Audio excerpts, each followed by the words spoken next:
Hello, everybody, and welcome to Money Monday, is what I love to call it.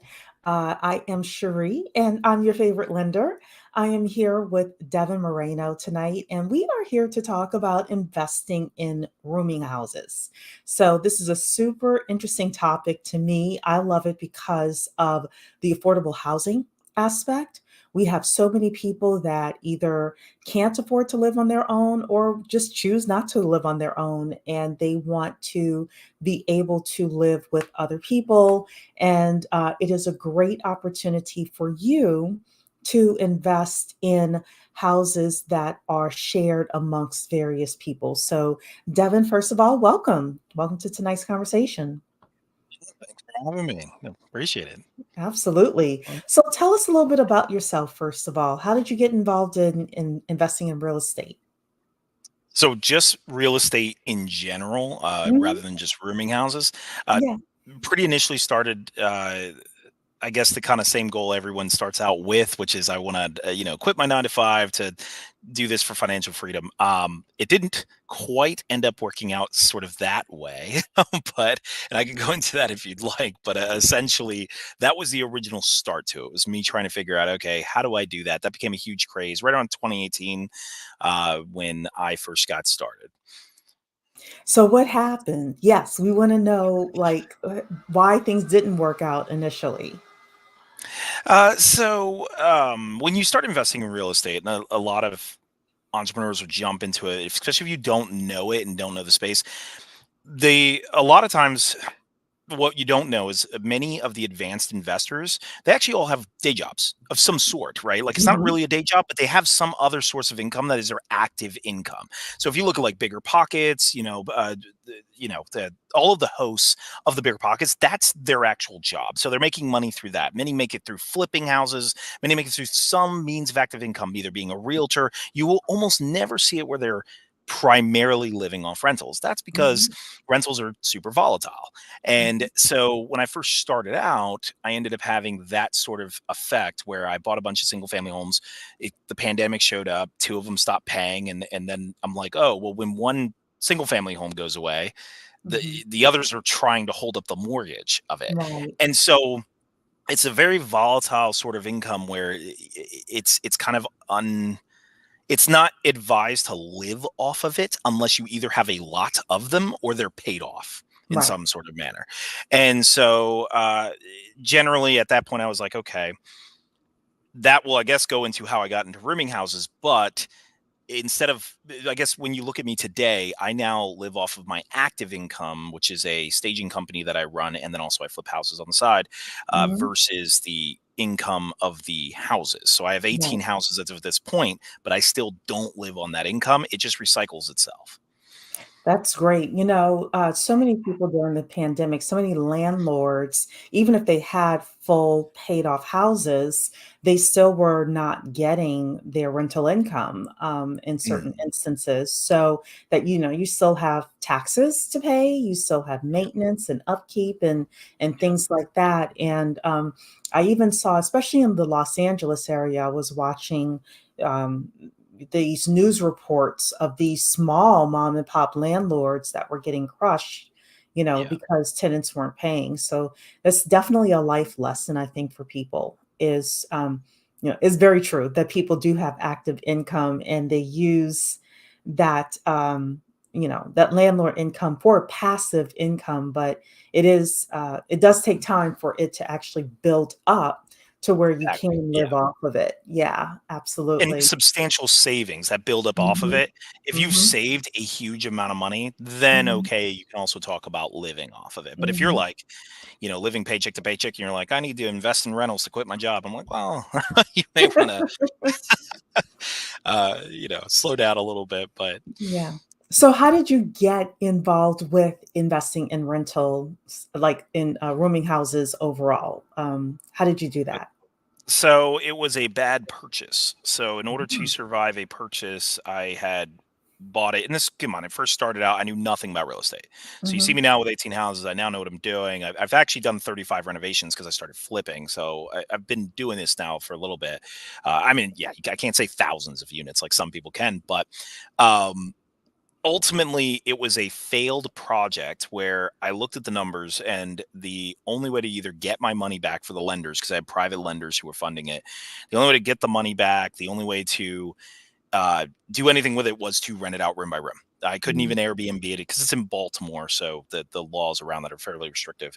So I had to do it mainly because I had no other choice. So I Mhm. figured it out. This ended up happening again with a flip that did not sell. This is a ways in, but it didn't sell for the numbers that I wanted to. This is a killer, so I was still figuring out flips. And so again, I realized, well, I could cash out refinance and get all of my money back plus Mhm. then some. It's a loan now, so I don't pay taxes on it. And if I just rent it like a rooming house, I now way exceed the threshold of the mortgage, and I'm also insulated from the higher leverage since I'm never more than 20% vacant. Right. So this started to become an attractive option as I did it again and again. And I'm like, oh, let me keep doing this. And then actually that developed the most attractive part for me is I could leverage the houses never more than 80-85% of the most lenders won't go past 80, honestly, but I could do so on a high end house where those margins were a lot wider, where Mhm. normally you wouldn't be able to rent it. But because I could take that equity out and keep recycling. And that kind of ended up becoming my thing after a while, after you get good at it. Right. So, because that's what shies people away from it. Most people are like, they try it once or twice and then they hate it. And I'm like, Mhm. well, yeah, did you do well in your first couple flips? Did you do well in your first couple? Most of the time, you're going to fail at first. So, yeah, you got Yeah. to get the hang of it. Yeah. I mean, it is true that anything you do, it does take time. It takes, uh, practice in order to Mhm. master it. So, Yep. um, with regards to rooming houses, is it just in certain areas where rooming houses do better than other areas, or can you have rooming houses practically anywhere? Whether it is a lower income, working class neighborhood, even higher income neighborhoods. Um, I guess my question is, where can people actually purchase these houses, or where should they purchase these houses? So this is actually almost Mhm. asking like, where should we purchase Airbnbs? You could Mhm. technically do it in almost any location. It's just you have to Mhm. change the style of what you do it. So you're not going to make the cabin in the woods feel at like a beach home or for a big party house. It kind of depending on what or a midterm rental. So the Mhm. same thing here. You can do it in lower income neighborhoods, in student housing neighborhoods, in nurse territories where you're going to get a lot of that traveling nurse, in areas like young professionals where they're often Mhm. going to want to live. I don't want to name places. I don't know where your audience specifically is in Maryland or Nova area, maybe, but which is where I am. Mhm. But the long story short of it is, as long as you're really not tackling I would say rich, super elite neighborhood, which most investors aren't going to end up going into for investment properties, but you can do it pretty much anywhere. You're just changing the way you operate the rooming house. So you'll see, and I'm going to give you some easy tactical examples with my demographic that I often cater to. So I just picked a niche. That's, here's where I'm good at, right? 25 to 45 years of age tenants who make around 60 to 80,000 a year. So they're Mhm. young professionals. They are people who want to be in good, nice areas, but don't want to pay the premium price of doing so if they went and lived by themselves. Hence, they're in a rooming house. So these are actually people who could afford to live on their own. The demands that a person like that has is a lot different than someone who is renting a room because they have no other option. And so you're talking about 1 to 1 bed bath ratios. You're talking about luxury elite kitchens because they want to invite their friends or significant others over and feel like, yeah, look at this cool place I live in. They want Mhm. to feel a little bit more upgraded. And you'll generally get that in higher neighborhoods anyway. And then, as far as like, let's go to the other end of the spectrum where you're in the lower income neighborhoods, which we have a lot of these in Baltimore. I don't personally have houses that cater to this sort of client, but I know a lot of rooming house experts who do. And so basically, they're going to be like a 6 bed, 1 bath sort of structure where they actually remove all the common areas. They remove the kitchen, they remove the living room and all of that, and they actually cut it apart and make Mhm. as many rooms as possible and minimize the number of bathrooms as possible. There's reasons for this, which I can go into in detail if you want, but essentially there it's to maximize the number of bedrooms to give the cheapest place possible. How can we Mhm. give someone a bedroom for $200? And Right. that's kind of the goal there. So That's interesting. So, um, I had not even thought of a house with no kitchen in it, but yeah, I can definitely understand maximizing the number of bedrooms. I'm actually working with a client now who that's what she's doing. She's going to be renting it out to Section 8 in DC. So, um, yeah, but yeah, so I definitely, have seen people do, for example, student housing. I know a couple of people who invest in a lot yeah, of different student housing where they purchase near a university and they maximize the number of rooms that are available. yeah, There are outside of young professionals and students, there's graduate students, for example, is another, level of students, yep, nursing students, people like that who are professional, but they're studying, some sort of specific academic area. Um, what other uh, types of people do you think would gravitate to a rooming house outside of those two big demographics, young professionals and students? Do you see older people like, I want to have a Golden Girls house, with older women who necessarily don't want to live together, put it quote unquote older, mature women who don't want to necessarily live alone, but that they don't want to live with young people either. Do you yeah. see like things like that? So yeah, actually, I have a lot of older people who live in my rooming house. And they'll actually live. So I don't have one that caters specifically to that demographic, though it does Mhm, exist. For mhm, mine, they're in the houses with the young professionals, but they, as a 50 plus, I think the oldest son I have is maybe 62, something in that range. mhm, They live with the young professionals. They feel mhm, comfortable in that environment. I've never experienced an issue. In fact, they tend to be sort of the I'm going to call it house mom or house dad mhm, sort of mhm. vibe is what they give off. But it isn't a problem. So when I say 25 to 45, that's just a general range. Those Yeah. same houses have 22-year-olds. They have up to, as mentioned, 62, I believe his age is. So now, as far as specifically catering to that, you will see that it does exist. It's probably going to exist more for demographic who has to live in like a lower income threshold, like a lower rent amount. You probably, I would say, you'll see. Yeah. So the short answer is yes, though no one has, to my knowledge, a house where they're just like, I want seniors, but not an assisted living facility. Mhm. 'Cause that's generally what you're talking about, right? Like, Yeah. when we talk about sober living and senior assisted living, these are Mhm, rooming houses. They're just mhm, operated by an operator rather than the investor themselves. But if you're gonna take the operator out and you're not gonna cater to any sort of impact that age would make, since there are variables that get created once people are getting older within the house, mhm. I don't think anyone has that specific strategy, not that I've heard of anyway. Yeah. But you will end up renting to older people and putting them in these houses. That's certainly very common. Yeah, So, yeah. I mean, I could just imagine all sorts of um, individuals who would gravitate to something like this. So I think the whole thing is the sky is the limit with regards to rooming houses, is what I was trying to just point oh, out 100%. to people. Yeah, with regards to who would actually be interested in being a Mhm. part of, this ecosystem. So just going over a bunch of other ones that you might be surprised about. So I Mhm. have one house that's like totally full of people from foreign countries. So Mm. it was an accident, just kind of stumbled, like they just kept referring each other.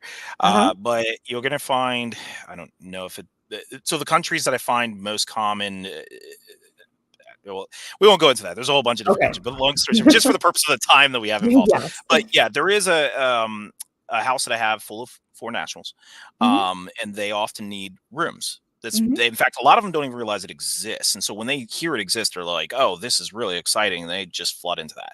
So I Right. have many of them in multiple different houses, just one being full. The other one you're going to find in the DC area. So I happen to invest in the Nova area. So in there, we get interns. Very, very super Mhm. common in that sort of area. As long as you're in the metro sort of area itself, you're also going to find military. That's Mhm. very, very common. Uh, I know it sounds weird because you're like, well, why wouldn't you live in a barracks? They Oh, get no, special I definitely benefits. get it. Oh, okay. There are reasons that they do it. So we do have military. We do have, and just to hit a couple other unique ones, student housing, nurses. I do have one full of Mhm. nurses. That's Mhm. actually a totally different style house, mainly because they're a little shorter term and they usually Mhm. need furnishings, which is a Mhm. whole nother discussion in the variation. Yeah. So without going into the deep end of it, you can see there's, yes, a lot of variation of who will want to be in these sort of houses.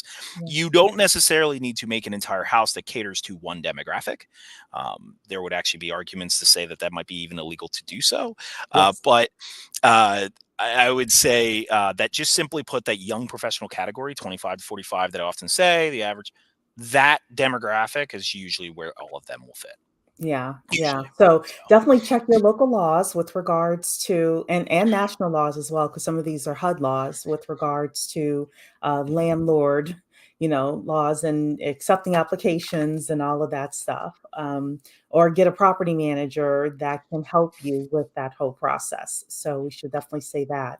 Um, I do want to just let people know really quickly from a funding point of view how these things work. So if it's a single family house and it is zoned as a single family house, then as a lender, for the most part, you will have lenders who will take 75% of the long term rental lease in order to determine what the rental income is for that property.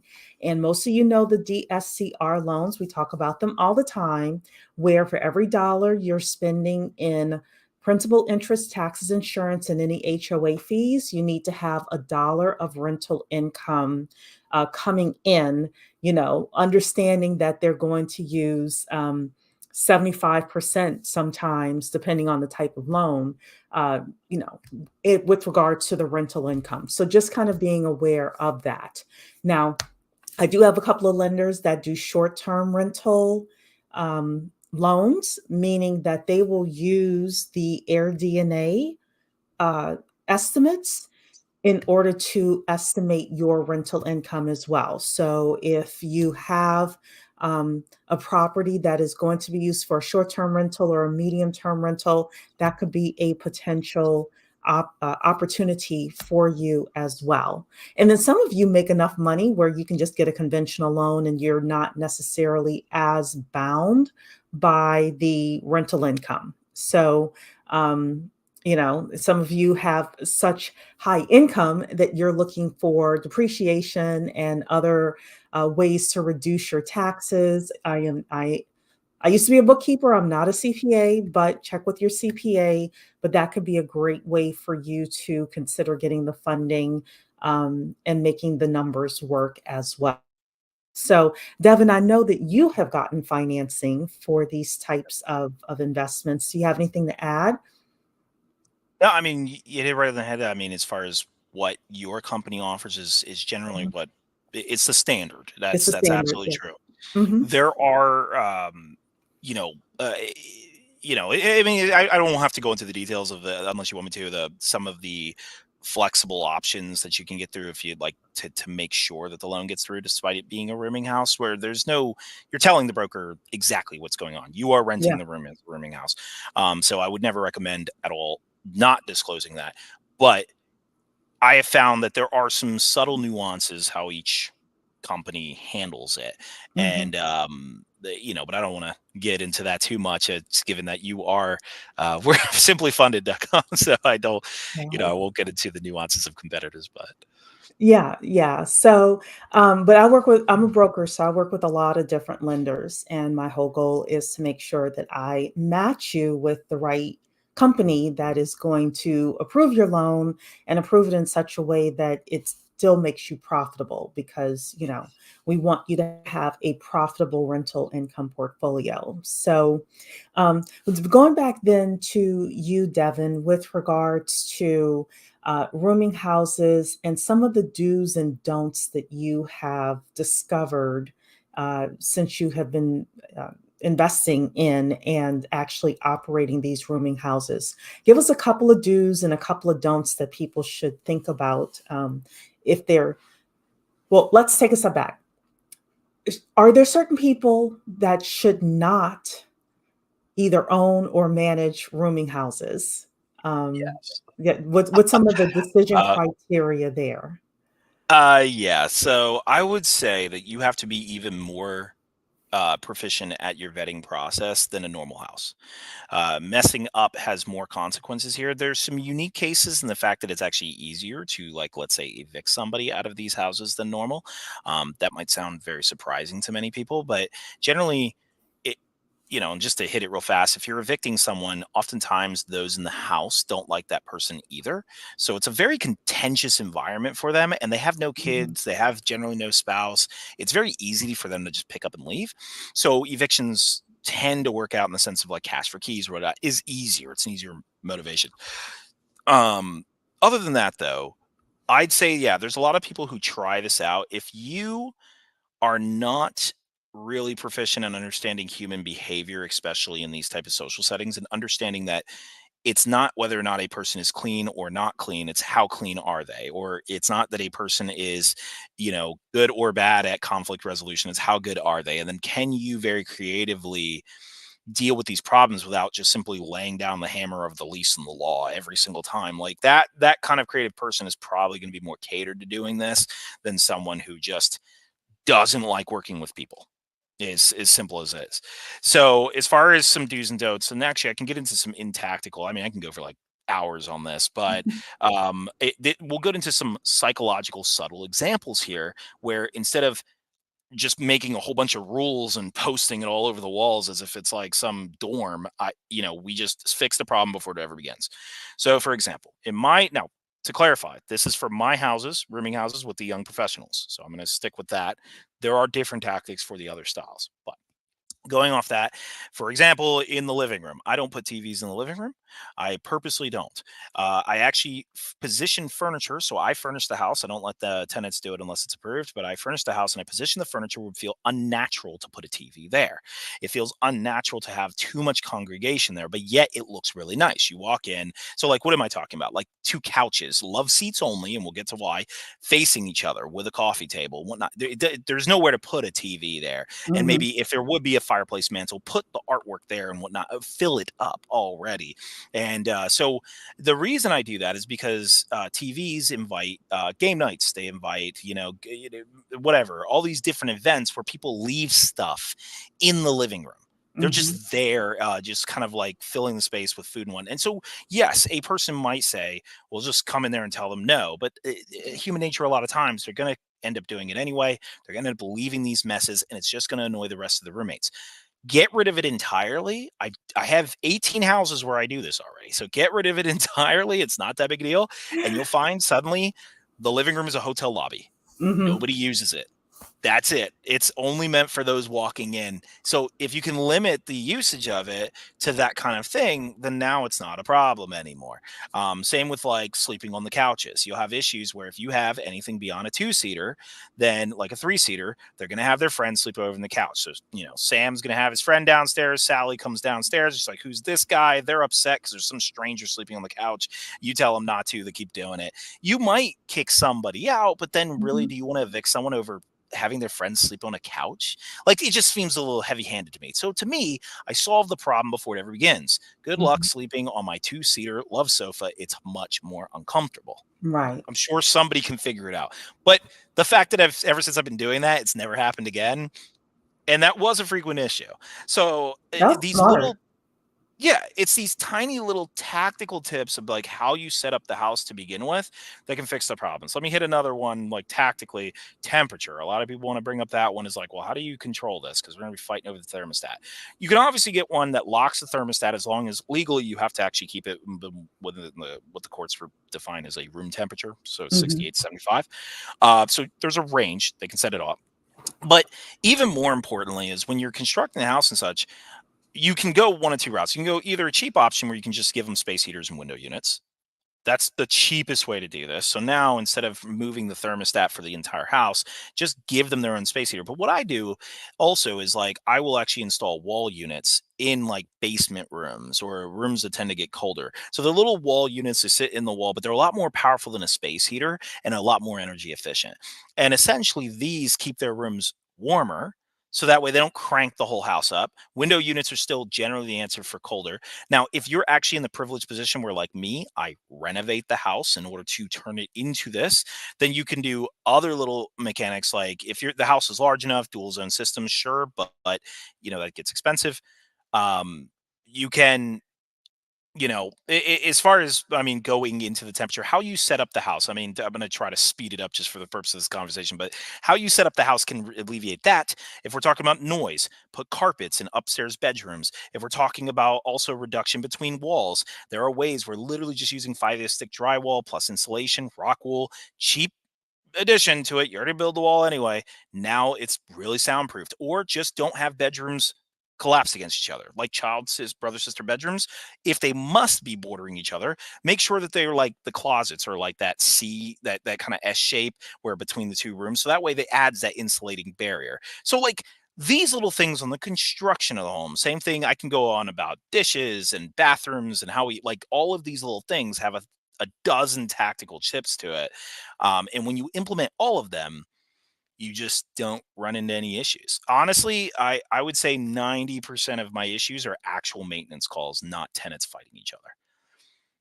Just because I implemented all these things to begin with. And like I said, I can generally go on for like 2 hours about that. Well, I So I don't know, want to take up too much. and we're gonna actually have you go on for a while because, you are coming to give a presentation. This is going to be in Reston, Virginia, everybody, but, uh, we may try to figure out how to actually set it up for Zoom as well for any people who want to attend. But on, April 6th at, 10 a.m., so we're having like a full day thing about how to invest in rooming houses and how to do house hacking for people who want to be investors. So I just put it into the chat for everybody on Facebook and on YouTube. Um, with regards to how you're able to get a ticket in order to attend. I think that what you're offering and what you're telling people, just a few things that you let people know about, is just so insightful.